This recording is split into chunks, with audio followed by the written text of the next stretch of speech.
comment allez-vous? J'espère que vous allez bien. En tout cas, moi ça va très bien. Donc aujourd'hui, on se retrouve pour une nouvelle vidéo. Oui, de la revue du scan 785, même si mes jambes sont cassées. Donc déjà, avant de commencer cette review, pourquoi je n'ai pas fait de vidéo pendant 3 semaines ou 2 semaines? C'est parce que j'étais en vacances et là-bas, il n'y avait pas de wifi. Donc je pouvais pas faire de vidéo. J'avais la 3G, mais la 3G ça bug à mort. Donc pareil, je pouvais pas faire de vidéo. Donc voilà. Donc je vais pas m'éterniser dessus, je vais direct aller au scan. Donc le scan commence à la page 2 et contient 17 pages. Donc voilà. Donc au tout début du scan, rien de trop intéressant. On voit toujours Luffy qui défonce Doflamingo. Donc là, les habitants de Dressrosa, ils voient que Doflamingo se fait défoncer, alors ils font waouh, c'est qui lui? Donc voilà, en gros, ils supportent Luffy, quoi. Donc voilà, c'est après.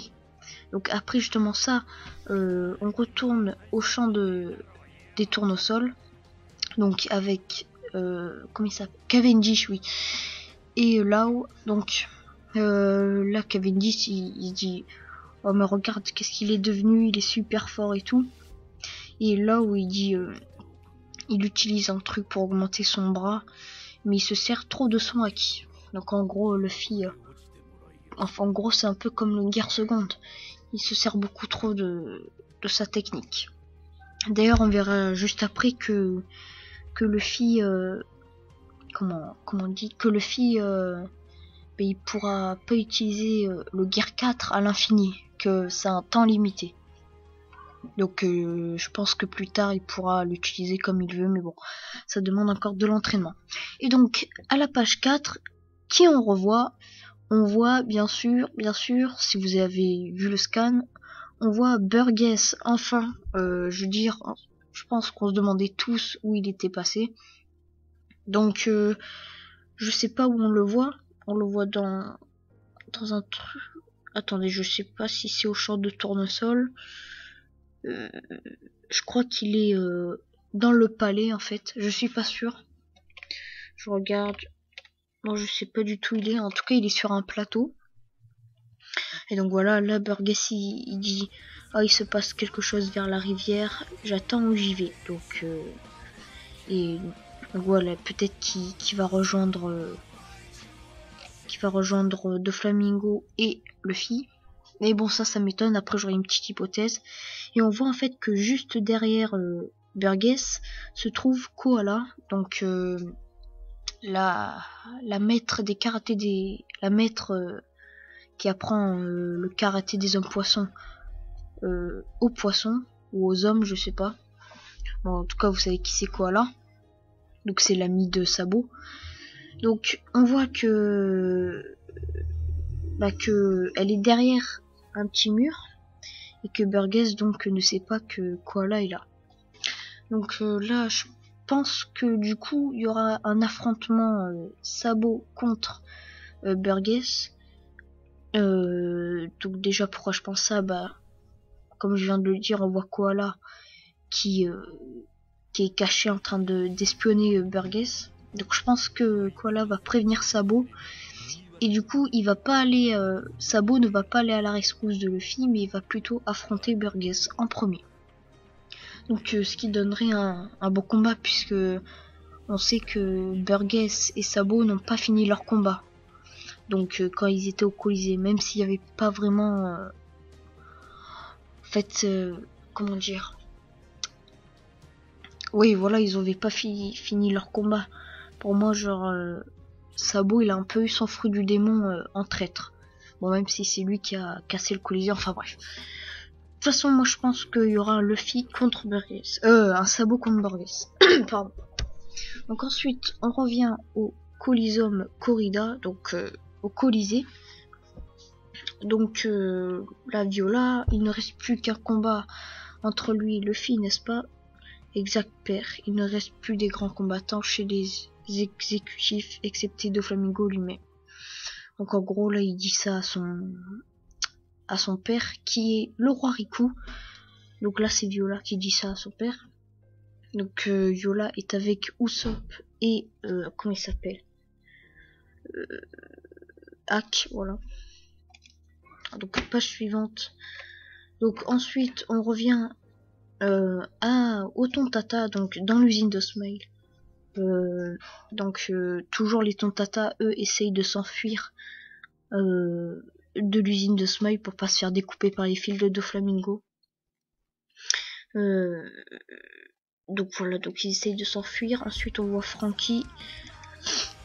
Et Franky voit Zoro, Kinemon. Et l'autre là, je sais plus comment il s'appelle. En plus je l'ai sur le bout de la langue. Donc Franky voit Zoro, Kinemon et le pote de Kinemon. Et donc ils sont dans la mauvaise direction tout simplement, donc comme d'habitude. Et donc là on a, après Zoro il dit à Franky, je vais arrêter la marche de ces cordes, ça nous donnera du temps. Donc en gros Zoro prévoit de découper les fils de Doflamingo. Donc voilà, donc ensuite rien d'intéressant. Les Tontata ils sont impressionnés par Zoro. Voilà les étoiles dans les yeux. Donc là on a la certification que Zoro va essayer d'arrêter la Birdcage. Parce que dans le précédent review du scan que j'avais fait, et j'avais dit peut-être que Zoro va découper les fils donc de la Birdcage. Donc j'ai eu raison. Donc ensuite on revient au combat Luffy contre Doflamingo. Donc vous voyez qu'il y a beaucoup de passages sur Luffy Doflamingo. Donc c'est pour ça que j'ai dit que ce scan se focalise surtout sur du combat, donc Luffy contre Doflamingo. Et donc là le Doflamingo est par terre, voilà, en sang. Il se dit, en utilisant l'élasticité de sa propre armure et en ayant un contrôle total sur elle, une combinaison de caoutchouc et de haki d'armement. Voilà, donc quand même c'est impressionnant son pouvoir. Donc là ensuite, page suivante, page 7, on voit que que Luffy toujours il se dirige vers Doflamingo, hop, et là Luffy se dit il faut que je fasse vite, sinon le Gear 4 tout simplement va disparaître, car on sait que Luffy, comme je l'ai dit précédemment, ne peut pas en fait son Gear 4 ne dure pas à l'infini, donc il faut qu'il fasse vite pour battre Doflamingo, parce que sinon il aurait plus aucune chance. Donc déjà je relis le scan un peu. Voilà, donc Doflamingo finalement il est plus trop impressionné. Voilà, il dit tu ressens déjà le contre-coup, combien de temps il te reste, tout ça m'a l'air bien risqué pour toi. Donc bon, voilà, et là Doflamingo il est un peu plus sûr, donc il est un peu plus soulagé, car il sait que Luffy va bientôt avoir plus de Gear 4. Et donc là Luffy lui lance un off-white, je sais pas ce que ça veut dire, et là Doflamingo il prend ses cordes et en gros il transforme le sol en cordes, donc ce qui permet d'arrêter l'attaque off-white de Luffy. Et donc là c'est vraiment bizarre, car il arrive à transformer en fait les éléments en cordes. Donc ce qui veut dire qu'en fait c'est bizarre pour un paramécia de faire ça. Ça veut dire le Luffy par exemple, il pourrait lui aussi par exemple transformer des choses en caoutchouc. Donc là il m'est venu une hypothèse aussi. Donc ah oui, au fait j'avais raison sur la technique de Doflamingo. Enfin j'avais dit qu'en fait je pense que Doflamingo va avoir droit à lui aussi une nouvelle attaque, et j'ai eu raison. Donc on voit bien que il a fait une attaque très spéciale, hein, comme quoi lui aussi il a exploité son fruit du démon, car il arrive à transformer les éléments autour de lui en fil. Et donc là Doflamingo page 8 dit les fruits du démon peuvent bien faire des choses, il y a des tas de nouvelles possibilités après s'être éveillé. Donc s'être réveillé, j'ai pas compris ce que ça veut dire, peut-être que c'est mode éveil, je sais pas. Donc là, ouais, le fil est impressionné, il dit ouais, les immeubles se transforment en cordes.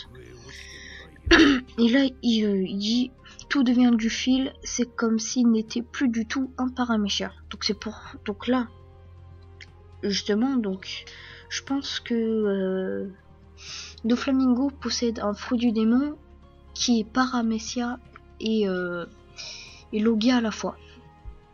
Donc parce que on sait que Doflamingo peut se transformer en fil, donc ce qui ressemble beaucoup à un Logia.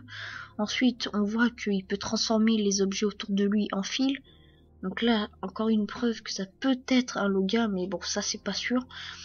Donc là, il m'est venu une hypothèse que peut-être que ce fruit du démon fait partie des fruits du démon les plus rares à avoir, qui est paramécia et Logia à la fois. Donc ça serait vraiment intéressant.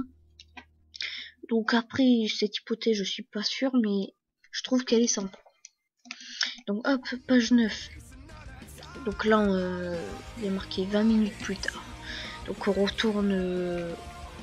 là, on est hors sujet avec le combat Luffy vs Doflamingo. Là, on est... cette page se consacre plus aux habitants de Dressrosa. Donc 20 minutes plus tard, toujours la birdcage se rétrécit de plus en plus. Et là, les habitants ils courez si vous voulez vivre. Voilà. Là, après, on voit une mamie qui tombe par terre. Sa petite fille essaye de l'attraper, quoi. Elle lui dit vas-y, n'abandonne pas, etc. Et tout simplement, la mémé, en fait, elle peut plus courir. Donc elle dit à sa petite fille vas-y sans moi, je vais mourir, sauf toi et tout. Donc ça, c'est très classique, hein. Donc, le coup du je reste ici et toi va-t'en, voilà, on connaît tous. Donc voilà, je passe la page parce qu'il n'y a encore rien d'intéressant. Et là, donc tous les habitants de Dressrosa se pleurent, voilà, ils tombent presque tous par terre, ils sont très fatigués, voilà, ils pleurent. Et en fait, ils ont plus de morale, ils sont désespérés, ils croient qu'ils vont tous mourir. Et là, comment il s'appelle, le roi Riku prend un escargophone et dit à tout Dressrosa, en fait, grâce aux escargophones: mon peuple, vous m'entendez, je suis l'ancien roi de Dressrosa, Riku Dold III. Ensuite, voilà. Donc laissez-moi vous expliquer ce qui se passe dans ce pays. Nous sommes tous coincés dans une énorme birdcage mise en place par Doflamingo. C'est son idée d'un escape game apparemment. Et pour empirer les choses, la birdcage rétrécit de plus en plus et découpe tout sur son passage. Roi Riku, nous sommes maintenant confrontés à cette réalité qui nous frappe, incapables d'en saisir vraiment le sens. Alors que nous fuyons pour nos vies, laissez-moi vous le dire, ceci n'est pas un rêve. Voilà, donc ensuite il fait que parler, voilà. En fait, il essaie de consoler les habitants de Dressrosa. Il leur dit n'abandonnez pas. Vous avez été sous son contrôle pendant 10 longues années, alors pourquoi abandonner ici? Et donc, après avoir fait tout ce discours, les habitants regagnent du moral. Et là, boum, ils courent tous à fond. Et là, ce qui est très drôle, c'est qu'on a vu que quand le roi Riku a fini de parler, donc pour remonter le moral aux habitants de Dressrosa, donc tout d'abord aussi, avant de commencer, il parle un peu de Luffy, voilà, que il est le héros de Dressrosa, qu'il va peut-être changer pendant qu'en fait tout va se décider dans quelques minutes grâce à Luffy. Donc il dit ça aux habitants, donc ce qui donne un peu le moral, même beaucoup le moral aux habitants, car voilà, ça leur redonne la pêche. Ils se disent ah, un héros vient à notre secours, alors profitons, on va pas abandonner. Voilà, il suffit que Luffy batte Doflamingo et c'est dans la poche. Et donc là, le roi Riku pleure, voilà, il continue à parler aux habitants. Et là, la mémé qu'on a vue tout à l'heure, qui était donc KO, et ben on voit que elle court à son maximum. Donc ça, c'était assez drôle. Et c'est surtout, voilà quoi, tous les habitants maintenant Ils ont le moral, ils courent tous comme au début. Et voilà, ils abandonnent pas. Donc grâce au roi Riku, les habitants sont sauvés. Donc, ensuite on revient au combat Luffy contre Doflamingo, encore une fois. Donc voilà, Doflamingo il dit toujours vous allez tous mourir. Voilà, il utilise une nouvelle attaque Pillow White qui s'appelle l'oreiller blanc en traduction. Donc c'est des genres de pics de fil. Donc c'est dur à expliquer, peut-être que je vous mettrai une image, je verrai. Donc voilà, là les habitants découvrent que la ville se change en fil, donc ils sont un peu impressionnés, ils disent waouh c'est quoi ça. Et donc là le fils dit bon j'ai pas le temps, il faut que j'en finisse vite, en gros c'est ça qu'il voulait dire. Donc là il utilise une nouvelle technique aussi, donc il rentre sa tête et il fait une propulsion, donc comme un canon en fait. Voilà, donc toujours il combat Doflamingo et là Gomu no Léo Bazooka, donc ce qui veut dire bazooka du lion, et c'est son attaque spéciale du Gear 4.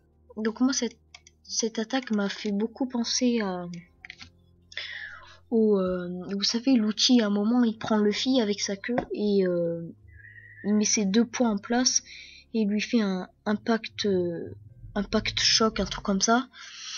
Et donc là ça m'a fait beaucoup penser à cette technique, parce qu'on voit que il place ses mains un peu de la même manière, c'est un peu le même style de technique qu'il utilise.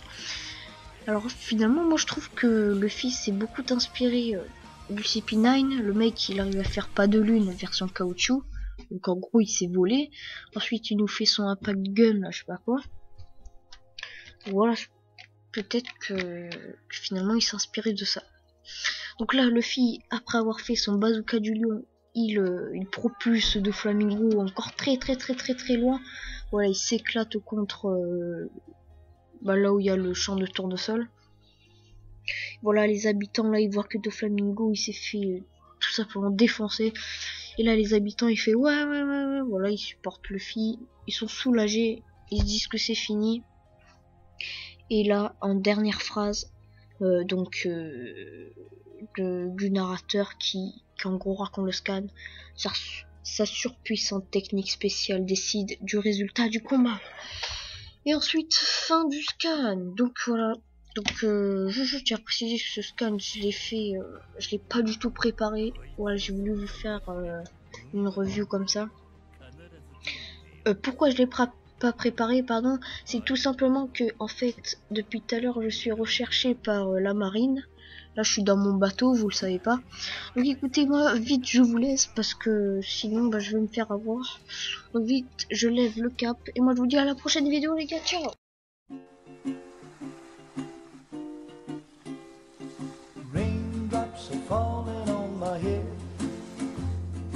Just like the guy whose feet are too big for his bed, nothing seems to fit. Those raindrops are falling on my head, they keep falling. So I just did me some talking to the sun, and I said I didn't like